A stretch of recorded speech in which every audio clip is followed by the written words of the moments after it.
Pavasaris jau čia, pražydo gėlės, na, o su jomis gatvėse pasirodė ir gražiausių motociklų kruizerių vairuotojai. Tai būtų tiek romantiškos intro ir pakalbėkime dabar apie techniką.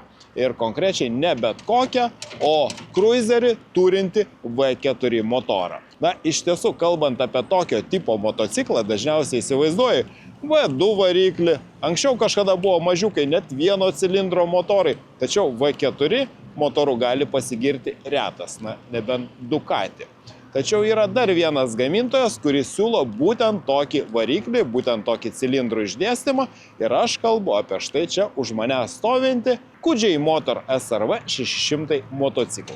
Na ir jei jums nedaug ką sako Kudžiai Motor pavadinimas, kurios Lietuvoje atstovauja Moto bei Sport, tai šiek tiek informacijos.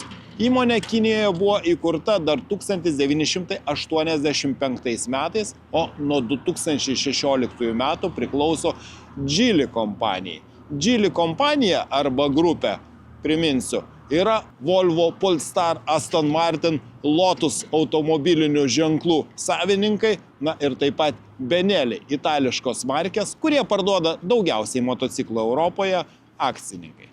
Taigi, Kudžiai Motor, kuri beje bendradarbiauja su Harley Davidson ir Harley Davidson gamina ten naujos serijos X350 ir X500 motociklus, pristato savo naujieną.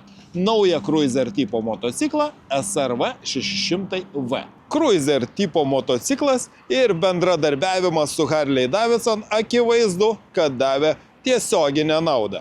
Štai pavyzdžiui, šio Cruiserio išvaizda man labai primena mano anksčiau bandytą Harley Davidson Fat Bob motociklą. Šią apžvalgą jūs galite rasti internete, na, o čia yra vienas esminis skirtumas nuo Harley Davidson motociklų. Ir tas esminis skirtumas slepiasi štai čia. Jeigu skaičiuoti cilindrų skaičių, tai iš šitos pusės mes matome 2 cilindrus. Tačiau jeigu apeiti iš kitos pusės, ten rasime dar 2 cilindrus. Na ir atlikus nesudėtingus matematinius veiksmus, paaiškėjo, kad šitas Kudžiai Motor SRV motociklas turi V4 formos variklį. Na, išties įspūdingas variklis. Tiesa, jo kubatūra nėra didelė, tai yra 561 kubinio centimetro motoras, pasiekiantis 50 kW arba 68 arklio galias. Beje, štai toks ir įspūdingas priekinis ratas, taip pat man primentantis Fat Bob. Beje, net 2 320 mm diametro stabdžių diskai, versto šakės, galingos stabdžių apkabos, na, atrodo tikrai rimta technika. Beje, atkreipiau dėmesį, kad taip pat kaip Harley Davidson, štai čia yra pagrindinė diržinė pavara. Na, klasikiniai amortizatoriai, vieta keleiviui.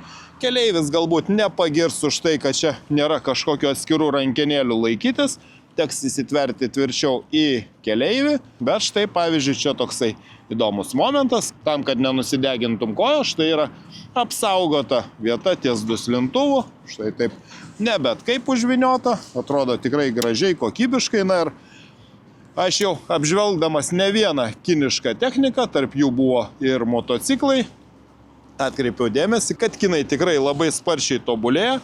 Ir štai, bent jau vizualiai žiūrėdamas į šitą motociklą, priekaištų aš jam neturiu. Ir čia yra 16,5 litro degalų bakas, na, o apskritai kalbant, tai šio motociklo svoris yra 220 kg kartu su degalais, tai tikrai nėra sunkus motociklas, na, matosi pagal dydį, jis nėra labai masyvus ir tikriausia savo parametrais jis labiausia palygintinas su Honda 1100 Rebel Cruiser tipo motociklu. Dar atkreipiau dėmesį į štai tokią audinio sėdynę, ne pigaus plastiko, štai su reljefu, atrodo minkšta, na tikrai bus įdomu išbandyti, kaip ant jo sėdisi. Na, atrodo viskas bent jau iš pirmo žvilgsnio tikrai kokybiška ir patogu. Ir štai dar vienas įdomus toksai akcentas, tai yra raktelis, pasižiūrėkite, jis yra, na, iššokančio peiliuko išvaizdos raktelis, tikrai su stiliumi, štai, op, šoko. Ir dabar pabandysiu pirmą kartą jį užvesti. Štai. O. Puikus minimalistinis ekranas, žiūrėkit kokią grafiką. Na, įspūdingai, įspūdingai. pirmas vaizdas tikrai nenuvilia. Ir žiūrim, ką turim. O! Na, V4 motoras toks jau yra. Darbuojasi jisai visiškai kitaip negu V2. Gerokai energingiau. Na, negaliu pasakyti, kad tai labai tinka cruiser tipo motociklui. Norisi tokio ramesnio, lėtesnio darbo. Tačiau, na, 2 cilindrai yra 2 cilindrai, o 4 cilindrai yra 4 cilindrai. Tad dabar bus labai įdomu išbandyti, o kaipgi jisai važiuoja. Beje, komentaruose pasakykite savo nuomonę apie bent jau man į akis kritusi dalyką, kurio aš nepastebėdavau ankstesniais pavasariais, tai apie kelio remonto darbus. Šaunu, kad remontuoja tos kelius, bet tiek šūdo ant savo šalmo aš dar nesu radęs, tiek dervų, aš nežinau, kas ten yra, kuo ten yra lopomas tas kelias, tačiau pastoviai grįžus iš trumpesnės ar ilgesnės kelionės tenka nuo vizoriaus, nuo stikliuko, nuo paties šalmo nusilupinėti juodus bitumo gabalus. Tad pakomentuokite, ar jums yra lygiai tas pats, ar čia tik man šį pavasarį kažkaip tai tapo labiau aktualu tos prie šalmo limpančios dervos. Štai sukteliu raktelį, labai skoningas ekranėlis. Nustatymai. Nustatymai čia tik tai yra ekrano. Štai ryškumas ekrano, kalba, informacija. Taip pat galima prisijungti savo mobilų telefoną. Va, PMS informacija, TCS ir Exit. Taigi, užsivedam ir žiūrim, kas čia bus su šito man egzotišku motociklu. Na va, sukteliu rankeną. Jaučiu, kaip per sėdimąją nubėga toksai lengvas šiurpuliukas. Na, tai yra V4 motoro ypatybė.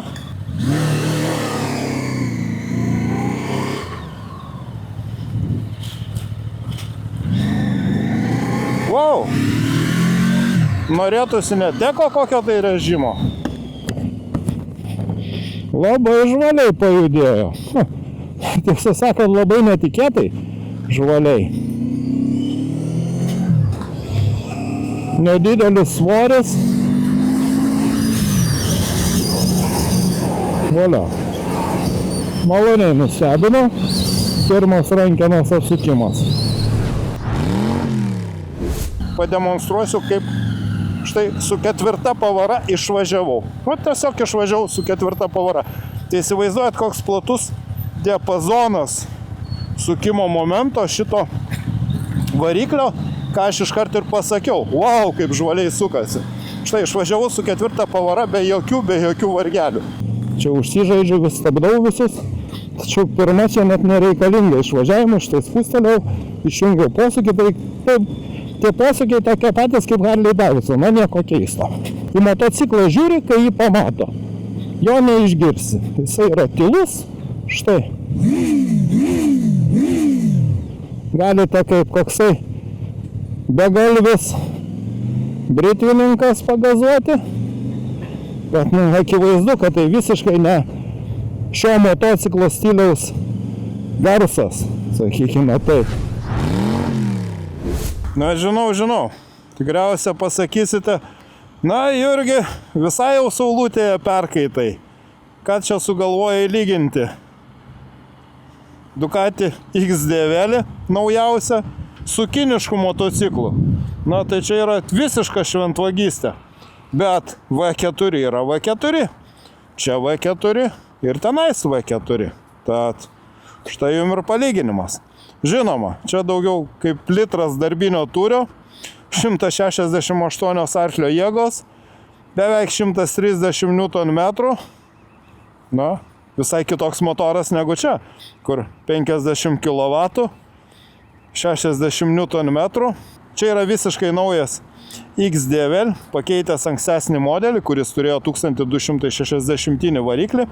Kas dar svarbiau ne tiek kubatūroje, o tai, kad šitas visiškai naujas V4 motoras, kuris eina į V4 multistradą, jisai nebeturi tos, na, sudėtingos, nors ir žavios Desmodronik vožtuvų valdymo sistemos su vėlenėliais ir svirtelėmis, kur priverstinai kilnojo vožtuvus. Čia yra įprastos spyruoklės, todėl nebereikia brangiai ir dažnai atliekamo Desmo serviso, kas 60 000 km reguliuojami vožtuvai. Tad motociklas tapo praktiškesnis.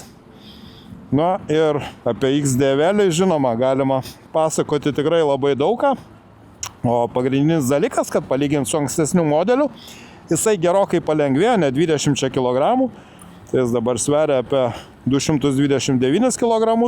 Tai jeigu ankstesnis modelis su V2 motoru sveria beveik 250 kg, čia yra, dar kartą pasikartosiu, V4 motoras, Gran Turismo, pakeitęs Testastretta variklį ir tas pats geras, norėjau sakyti senas, nevelnio, visiškai naujas XDV, skirtingai nuo DV, čia labai daug pasikeitimų, ilgesnė ratų bazė, didesnės priekinės šakės pasvirimo kampas, tai reiškia labiau komfortiškas, labiau kruizinimo važiavimas ir žinoma, pakojai priekyje, tačiau tos pakojus ne tik galima 3 skirtingose vietose sumontuoti, kaip jums patogu, tačiau yra ir atskiras rinkinys, jeigu jūs norite, kad tie pakojai būtų įprastinėje vietoje po jumis, nes žinote, jeigu neįpratę važinėti su kruizeriu, tai tokiu atveju dažnai tenka ieškoti ar toj pusėj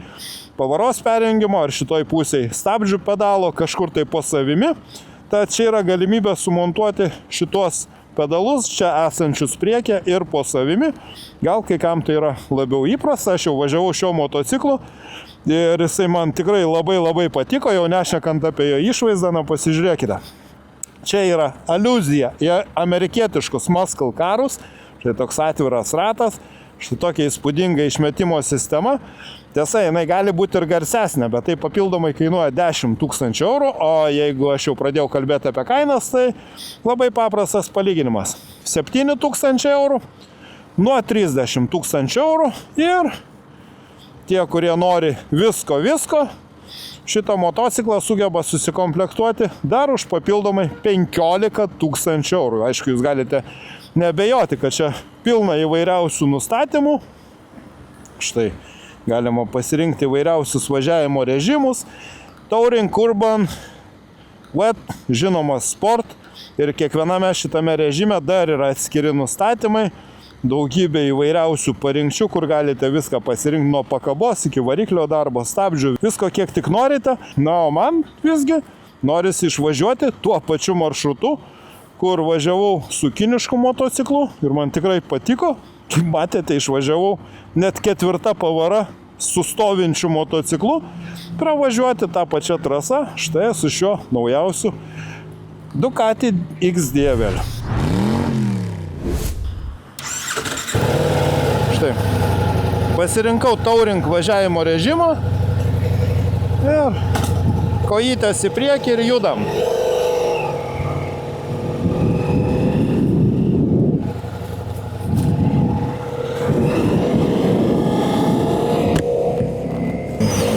Na, čia aišku, Touring, ne Touring, čia yra Ducati DV. Su kaip nori. Palyginti su kinišku Kudžiai Motor, kurį aš tikriausiai labiau palyginčiau su Honda motociklu, toks labai subtilus garsas. Tai šitas yra tikrai garsus motociklas. Na, o jeigu dar norite didesnio garso, tai tada taip, reikia papildomą išmetimo sistemą už, na, ką jau čia, 10 000 eurų. Tiek Kudžiai Motor, tiek čia sankaba tikrai veikia labai lengvai. Beje, atkreipkite dėmesį, koks mielas sakė apšvietimas aplink štai visą valdymą. Na, ir pats, aišku, ekranėlis taip pat, na, toks skoningas. Bet ne, čia aš 4 pavara nebandyčiau važiuoti, nes, pavyzdžiui, štai 2 pavara jis jau labai nenoriai važiuoja ir čia, priminsiu, čia yra Touring važiavimo režimas. O va, šiaip ne taip 2 pavara išvažiuoju, bet toks jau ant užgesimo ribos. Priminsiu, su Kudžiai Motor V4 išvažiavau 4 pavara. Tai va toks akivaizdus skirtumas dėl komforto. Na, tiesiog čia daugiau padangos. Tai nei vienas, nei kitas čia tikrai nėra jau pernelyg komfortiškas važiuojant to blogų kelių. Praktiškai galima lygiasias užskaityti, na nebent Kudžiai Motor truputį kietesnis priekinė pakaba, kalbant apie priekinę pakabą.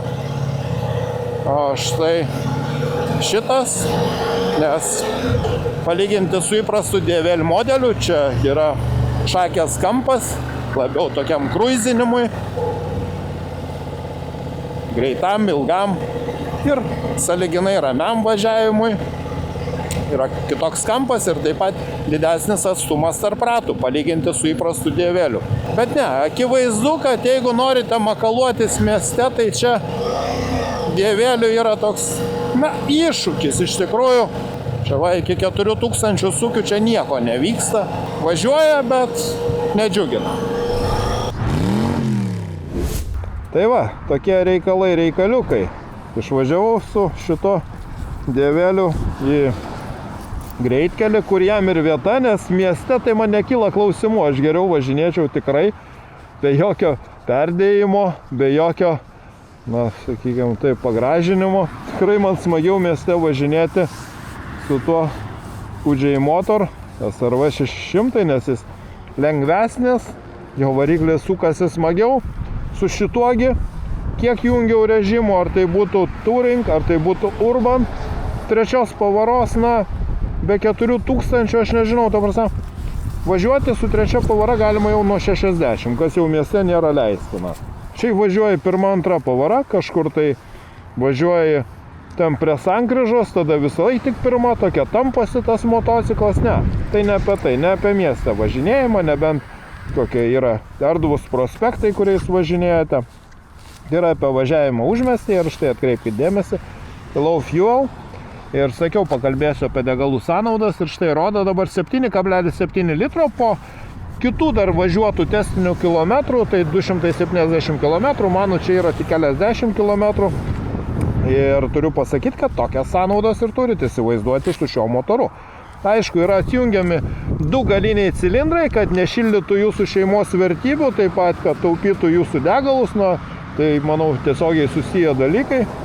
O šiaip tai, tai yra atviras motociklas, nuo 130 jau taip normaliai lupa nuo vairo ir iš tikrųjų man taip jau nebuvo komfortiška važiuoti, 150 aš jau galvoju, gal jau ir užteks čia begėtis ir to labiau kaip matote, štai liko 75 km, labai greit užsidegė lemputė, aš įsijungiau sport važiavimo režimą, kad jį išbandyti, būtent čianais, kur galima tą daryti.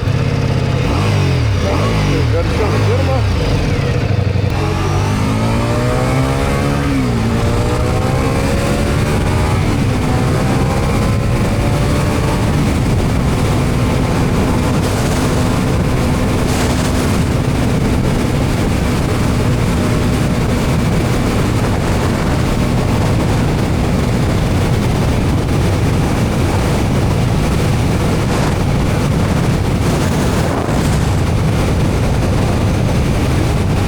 Bet greitkelyje vėlgi, tai yra atviras motociklas, tai yra power cruiseris, tokia jo paskirtis, važiuoti galingai. Ir iš tikrųjų aš čia prieš porą metų esu su DVL V4 važiavęs naujų ir man stebėtinai patiko, kaip jisai štai tokių siaurų keliukų vingiuotų, jisai puikiai važiuoja, net nepasakytum, kad tai yra toks didelis, masyvus motociklas, žinoma. XDVL kitokia geometrija,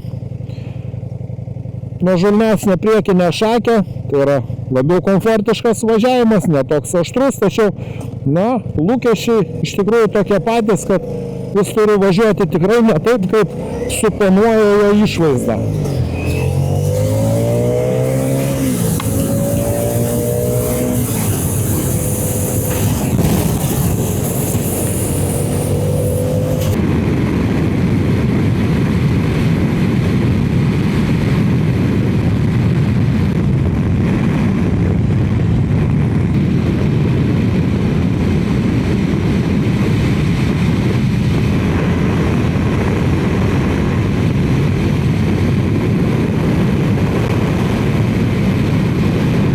Čia tik turėk drąsos, gali važiuoti praktiškai dvigubai greičiau, nes,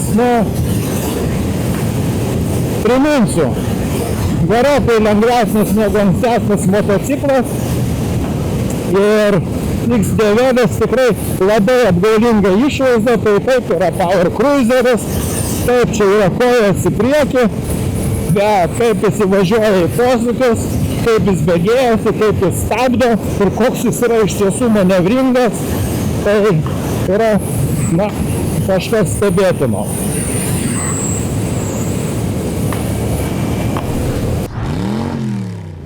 Tai štai ką aš jums pasakysiu. Tai jeigu rinktis kuo važinėti mieste, tai aš kur kas mieliau važinėčiau tuo gerokai mažesniu ir jau nepalyginamai pigesniu motociklu. Žinoma, jeigu rinktis iš tų dviejų, nes jisai lengvesnis, manevringesnis, jo variklis patys matėte, gali išvažiuoti net su 4 įjungta pavara. Čia tokie fokusai nepraeis. Čia 1, 2 pavara važinėjant mieste leistinais greičiais, tik tai 3 pavara kažkur tai nuo 60 galima jungti. Tad manevruojant tarp mašinų mieste nedideliu greičiu visą laiką toksai 1, 2 pavara, taip gana sudėtinga važinėti, tai yra tikrai užmiesčio motociklas, bet akivaizdu, kad jis tam ir sukurtas, visgi tai yra Power Cruiseris, kurio reikia važiuoti greitai, bet vėlgi, važiuoti ten tikriausiai, kur yra tie vingiuoti keliai, nes stebėtinai manevringas motociklas, neatsižvelgiant ir nežiūrint į savo impozantišką dydį, impozantišką išvaizdą. Norėjau sakyti svorį. Ne, svoris nėra didelis, 229 kg, tai yra labai nedidelis svoris ir jau, kaip minėjau, 20 kg lengvesnis negu ankstesnysis modelis su V2 motoru, čia visgi yra V4 variklis, tai O kalbant apie sąnaudas, tai ką aš galiu pasakyti? Štai prieš tai čia buvo bandytojų ir prieš mane. Ir štai low fuel, užsidegė lemputė man čia labai greitai, 7,7 litro 100 km. Aš prieš tai važiavau nemažai šio motociklu, dabar pravažiavau keliasdešimt kilometrų. Tai tokios ir yra sąnaudos. Žinoma, pasirinksite kitą važiavimo režimą, bus taupiau, bet dabar matau štai, liko 14 km, reikia važiuoti, grąžinti motociklą, nes toli su juo nenuvažiuosiu, štai gal persijungsiu į Touring važiavimo režimą, kas visai tinka šiam motociklui, nuo to jis ne ką lėtesnis, žinoma. Važiuoti maksimaliai renkiesi sport važiavimo režimą, tačiau stebėtinai manevringas ir puikiai valdomas didelis motociklas.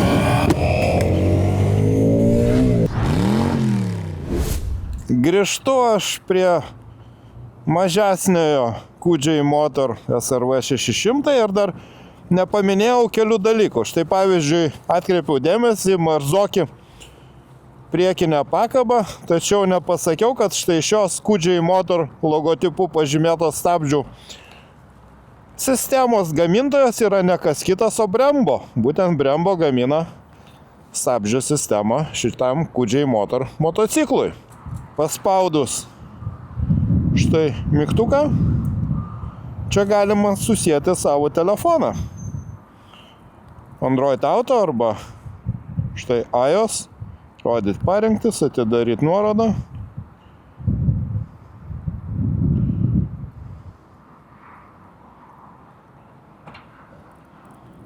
Go to Google Play. Štai, reikia įsidiegti programėlę, tą aš tuoj padarysiu. Prašau, štai, viskas labai lengva, labai paprasta. Ką aš ir sakau, kinai ne tik su geležim, bet ir programinė įranga iš tiesų labai pažengia į priekį. Tad akivaizdu, kad europiečiam ar japonam ar kitiem gamintojam tikrai reikia labai skubėti, spėti, jeigu iš vis dar įmanoma, paskui kinus. Aš jums pasakysiu vieną tokį niuansą. Atvažiavau čia greitkeliu ir aš važiavau, na, stiprus, tikrai labai stiprus vėjas, labai vėjuota diena. Su X9 aš važiavau, kai nebuvo tai vėjuota, ir šiuo mažu motociklu važiuoti patogiau. Žinot kodėl? Tai kad rankas aš laikau ne taip plačiai kaip su X9, o siauriau ir tiesiog mano pasipriešinimas paties kūno yra mažesnis. Tai čia yra tokia tikrai labai pozityvus ir labai netikėtas pastebėjimas. Kai norite pasignalizuoti štai kairę ranką, paspausti signalą, jūs jo čia nerasite. Lygiai taip pat, kaip čia priekyje nerasite, jeigu norėsite pamirksėti tolimomis šviesomis, tas signalas yra štai čia, o šviesos dar nepatogesnėje vietoje tolimosios štai, mirksi jos rodo čionai. Na tai štai jums yra atradimas toksai, važiuoti greitkeliu su šito motociklu patogiau vien tik dėl siauresnio vairo. Va, bet aišku, visgi tai nėra greitkelių monstras, švelniai tariant. Tai yra motociklas, kuriuo smagu važiuoti mieste, ir štai pabandysiu tokiu užmiesčio keliuku. Ir kaip jau minėjau, na, veidrodėliai tai čia visiškai tragedija tokia. Nežinau, gal čia mano asmeninis toksai nemėgimas tokio stiliaus veidrodėlio, ar jie būtų šiek tiek aukščiau iš galo, ar štai visiškai nesąmoningai vietoje apačioje, kur reikia kažkur žiūrėti į apačią, kad ten kažką pamatytų, nu, absoliuti nesąmonė. Komentaruose pasakykite, ką galvojate apie tokius veidrodėlius, tai aš tuo metu pasismaginsiu štai šito keliuku, čia viskas kaip ir gerai. Išskyrus tai, kad, na, neturiu tokio pilno pasitikėjimo šitomis man nieko nesakančio pavadinimo padangomis, tai pasistengsiu ne per greitai. Tai va, mielieji, tokie štai reikalai su šiuo 7000 eurų kainuojančiu Fuji Motor SRV 600. Kad važiuoja jisai tikrai labai šauniai, mane nustebino, jeigu tik reikia, galite pasireguliuoti priekinės, tiek galinės pakabos standumą ir sėdisi viskas patogiai. Na, tiesiog neturiu priekaištų, keletą ergonominių pastebėjimų, tačiau važiavimas, atsižvelgiant į jo, aišku, motoro galią, yra tikrai įspūdingas. Na, V4 variklis, patys matėte, išveža nuo net pačių pradžių, nuo pačios apačios ir, na, aš palyginčiau, čia sėdėjimas kaip toks kruizeris, bet labai patogus kruizeris, neįsitempiant, sėdima ant jo, tačiau važiuoja jisai kaip koksai 600 arba stritukas, arba sportinis motociklas, jisai mėgsta sūkius. Viskas prasideda nuo maždaug kažkur tai 6000 sūkių ir jo važiuoti, na, nustebau iš tikrųjų. Su šituo motociklu mieste, tai kad jau manevruoti patogu, taip, bet gali tarp eilių važiuoti, taip, lyg ir tai būtų, nu, toks street klasės motociklas. Jisai labiau kompaktiškas, siauresnis, kaip jau minėjau, ir siauresnis vairas, kas yra patogiau važiuoti greitkelyje, tačiau štai, na, tiesiog pravažiuoti su juo tarp mašinų yra gerokai paprasčiau, negu kad su didesnių dėvelių. Vėlgi, aišku, akivaizdu, kad motociklas, kuris yra platus, taip,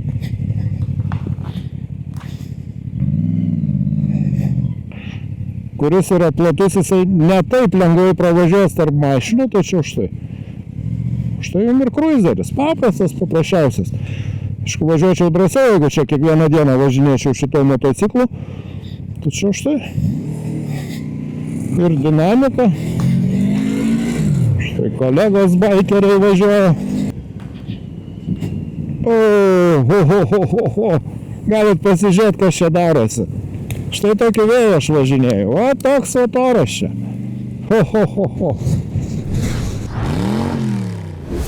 Patogiau važinėti mieste, važiuojant dideliu greičiu, patogesnis sėdėjimas, na, yra tipas. Ir jau visai nelygintini dalykai yra kaina, kur 7000 eurų, kur 30 000 eurų.